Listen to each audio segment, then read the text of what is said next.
teams going down, undefeated teams kind of coming back. Do you and your guys, your staff, your players, you guys talk about these outcomes when they happen? You know, we talk a little bit, but the problem we have right now, we don't talk a lot about it because there's so much basketball left to be played.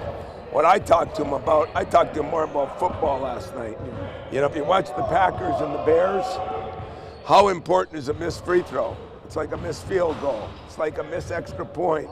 It's like a 5-yard penalty for no reason, and then you miss a field goal by that much, you know?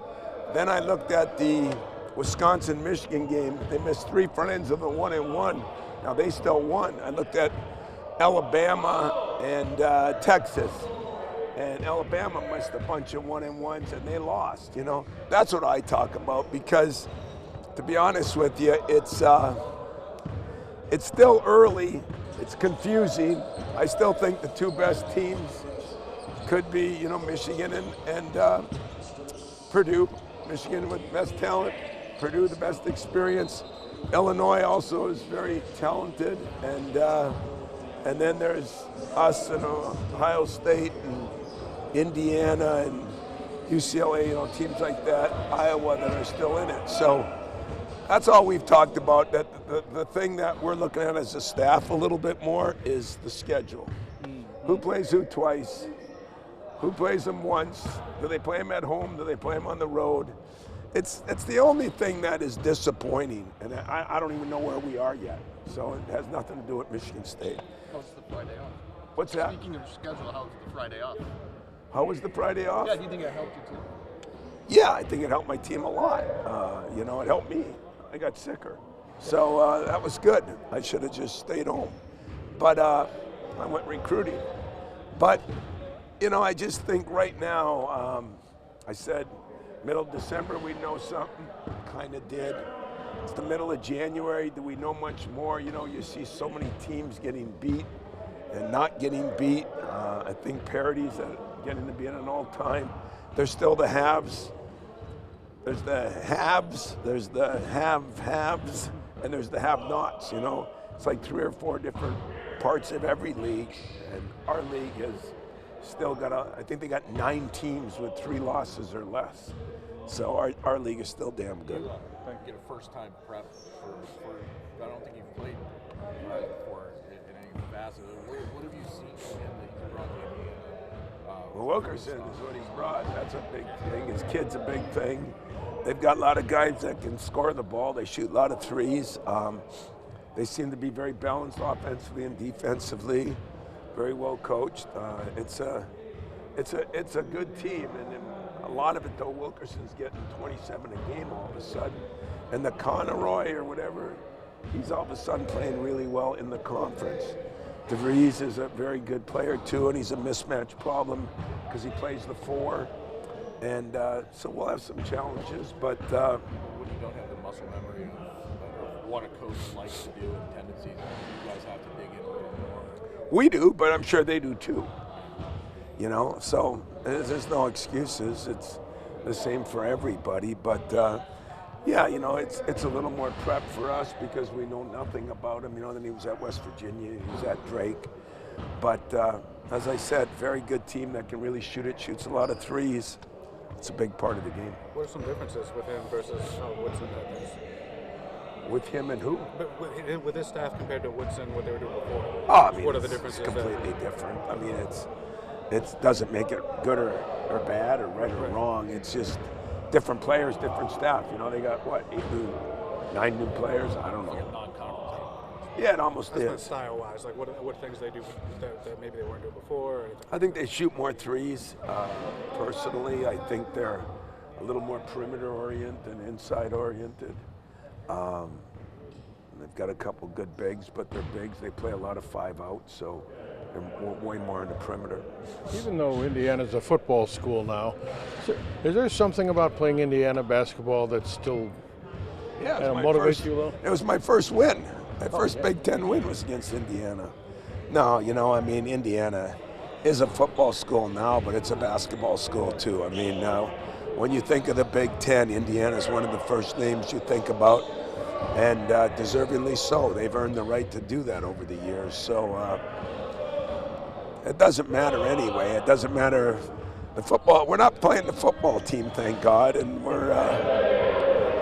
but it's a very good basketball team. He's done a very good job this year, and I mean, they're highly ranked. They had a 16-point lead in the last game, so that says a lot too against a very good Nebraska team. Jeremy doesn't leave you alone at practice. You guys have a lot of dialogue. You like that, don't you? I do.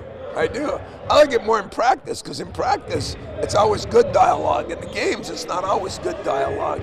But I'm just kidding. You know what? Jeremy's getting better every day. The guy that's making some progress as a leader is Cohen. I've been really pleased with Cohen and his leadership. He's gotten better and better. And Jackson, I see Coop getting back to the way he was, and Jackson's playing about as good as anybody's played here in a while. When Lucas gets going, what does he do well? Shoots it. And then after that, he shoots it. And after that, he scores it even more. I mean, if he gets hot, he had 44 in a game. He's averaging 27. Hard to average 27 in this league. And he's doing it for real. So that makes it tough, you know, and he's done a good job. He's dynamic as far as he can shoot it from anywhere. And give him credit. He's a hell of a player.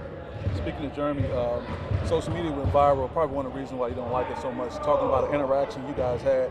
We kind of know how you guys go back and forth, but there seemed to be a big misconception thinking that he may be overstepping his bounds the way he goes at you, or a player talking to a coach. Again, we're very familiar with the dynamic, but I guess it's just one of those things people aren't too familiar with, that kind of interaction that you guys have. Well, first of all, it's not in a disrespectful way that people might see in any way, shape, or form, but Mateen Cleaves, Travis Walton, Draymond Green, you know, I got a list of them. And if he ends up as good as those guys, he can say whatever he wants to me. Don't bother me any. But it's not, you're right, it's not at all what people think, you know. He's competitive, I'm competitive, and Jeremy still has a problem. He hates when he doesn't do something right. And sometimes he finds reasons for it. And I'm trying to get him out of that, because if I get him out of that, he's going to go from a really good player to a great player. And but he's making progress every day. And you know, it's been a different journey for him missing that year, you know, and that summer. So it's been a different journey than some of them. But I still love him. There's no big deal about it. No problem. How long does it take for players to know that if they feel they've got a defensible point, they can come at you? And I say it from day one. You know, day one, when they get here, my theory is always, you got something to say, my door's open. You got something to say on the court, it's open. I don't have as much time, but you better have the freaking goods when you come to me. That's all. If you got the goods, and I always laughed about Draymond. Some of those huddles were legendary. The problem with Draymond is 90% of the time he had the goods. That really bothered me. It's a bad night for you when a player doesn't yell at you, isn't it? It is, yeah. And you know what? It's not like Jeremy's yelling. He just, you know, it's, I think the social media blows everything out of proportion. They want the narrative, what they want the narrative to be. And that's why I don't give a damn about the social media. I just worry about what you see. I worry about in practice, you know, you think about it, for every game, you probably spend 10 hours with a kid, either watching film, on the phone late at night, walking through stuff, the practices, and you spend about 2 hours in the game. So the 10 hours is way more important than the 2 hours to me. You sound terrible. Yeah. You ever think that it might be good just to take a day off during the season, other than Christmas? Yeah, that'd be a great idea. I was going to do it Friday, and I had a couple things I had to do, and then I had to go see our recruits. So, you know, it's. I actually feel better today than I did yesterday. So you caught me on a good day, but I'm doing better. I just got a little cold like everybody else has, and for me it doesn't matter. I don't have to play, so as long as they stay healthy, I'm cool with it. Back to Jeremy. One of the things that I noticed today is when you're in the middle of something that's out of drill, you don't have a lot of guys that do that. Well, first of all, like Cohen's starting to do that more. I want guys to talk to me. But second of all, Jeremy has a very high basketball IQ. Jeremy watches all these games. You know, nowadays nobody watches games. They watch the highlights. You know, Mateen Cleaves, I'd come in the next day and I'd talk about 4 games and he'd watch 6 of them. You know, now, if I do that, you know, they watch hey, see that dunk, highlights, you know? And that's what's sad. It's kind of sad. So that's one of the things, you know, there's things that frustrate me, but there's a lot of things that I really appreciate about him. And they're getting to be more and more as he's growing in this whole deal. That helps. You mentioned a lot about like the 3 sets of eyes, but if you have an extra set of eyes on another game or another team, that probably helps. It does, because he'll come in with some suggestions, or I saw him do this, or yeah, they do this, and yeah, you know, for me, I appreciate that. Like he came and said something to me today, you know, I saw him on those flares, I saw, you think it's better to go under? And we talked about it a little bit, you know, I think those are always good things, because at the end of the day, the players have to feel comfortable with what they're doing if they're going to do it with any fluidity on the floor. So I kind of enjoy that. You love having former players around. What's it been like on a short term having Raymar here? Raymar's been awesome. I mean, G's been good, you know, and everything. But Raymar, it's been kind of fun because his personality is even different than when he played. You know, maybe that's the playing over in Europe, and he communicates very well with players and with coaches. And you know, it's really fun. I actually think he's really having fun. I haven't put him he's not been on the road yet or dealt with the NIL. So I think I'm just gonna leave him having fun until someday when reality sets in and maybe he'll choose a different profession. Then it won't be as much fun, but he really enjoys himself and he's been really good with the players, and I really appreciate it. It's fun to have former guys here, because I don't care what player you are. Again, you'd rather hear it from someone else than the head coach.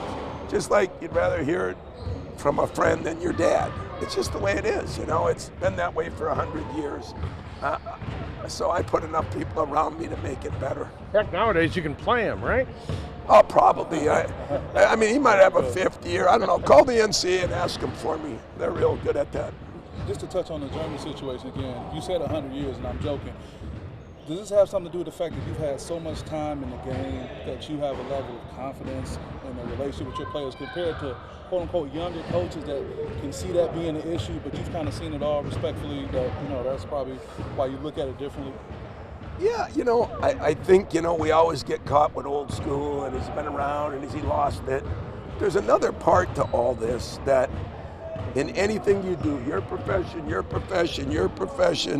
your profession, even baseball has it, where experience does matter. Experience, if you have experience in something, you've dealt with different people, you've seen what worked, you've seen what didn't work. That's why I'll have Mateen call him. That's why I'll have Steve Smith talk to him when he's here. You know, different eras, different people, and what you find out when it's all said and done, a lot of ways to do things. But if you want to win big, they're pretty simple. If you look at the Bears and Packers game, and I felt bad. LaFleur I'd gotten to be friends with, but I felt bad. I'm happy for Chicago. Wasn't. I mean, I'm now a Lions fan, but my heart's in Green Bay, right? Absolutely. The way they lost that game is you had to feel bad for them. Even if you're a Bear fan, you had to feel bad. And yet you look at it, and it's the same stuff. A turnover, a missed extra point, a missed free throw. I mean, you think of all the things that happened in that game. They couldn't happen, and they all did. And now they're talking about getting rid of the kicker and firing the head coach and all this stuff. It's just the way we are now. I think college has hurt the pros for once. Wow. I think we're all so transactional. It's like, get rid of everybody. And it works its way up. And it just works, yes. And normally it's pro ball works its way down, but I think that's what I've noticed. I've noticed the firings in the league. They're just ridiculous. I mean, a guy like John Harbaugh has had so much success. And, you know, good luck. Find someone that's done what he did. I'll be shocked if they do. With Cohen Carr, you're working on getting him to understand the importance of rebounding. Is that starting to ratchet up? Is he It starting is. to show some And not potential get bummed out about the shot. Figure different ways to score. Take it into the basket. Things like that. So, but Cohen, I've really been pleased with his leadership. Like I said, he's starting to the locker room. I bring him in on meetings that I have. It's been fun to watch him grow. And getting into the lane, playing off 2 feet, pivot foot, those type of That's things. the big thing. Playing off 2 feet. Not, everything he does is soar. There's a time to soar. There's a time to play off 2 feet. He's learning how to do the different things. All right, guys.